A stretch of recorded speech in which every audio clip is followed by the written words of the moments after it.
I've actually been on a bridge myself. I've actually walked myself to a bridge telling myself the entire time, nobody loves you, nobody will love you, this is your life, it will always be this way. Sometimes some people think everyone else has it all together, or everyone else is happier than they are, or everyone else has, or is more content than they are. And all those things are just lies. I've had paralyzing episodes of depression at different seasons of my life where I won't answer the phone, or I won't get out of bed, or I won't eat, or whatever, You feel trapped, you feel stuck, but you always feel like you keep returning to the same bridge, if you will, right? That moment that I stood on the bridge and nearly jumped off, I'm still having that experience right now. I have that experience every single day. Equanimity is not about me not feeling those feelings anymore. I'm having the exact same experience that I did right then. I'm just responding to it differently.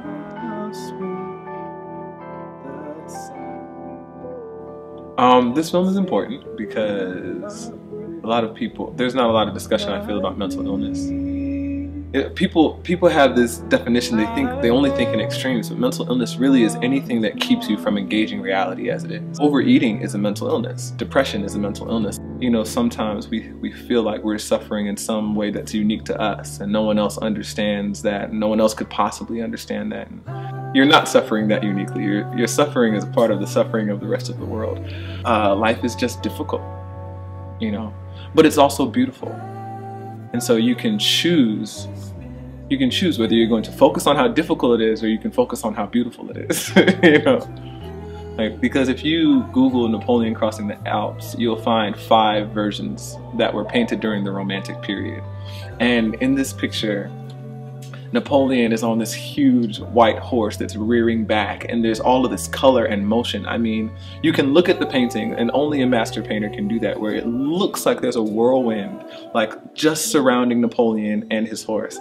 And his cape is like flowing around him like this circle of fire, and he's looking at you. Like everything else in the picture is in motion, except for Napoleon looking at you like, I'm a boss, And then 50 years later, there's the realist portrait of Napoleon.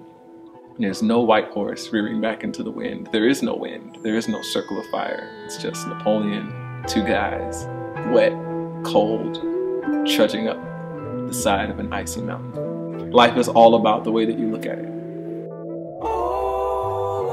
I'm Andre Henry, and I approve this message.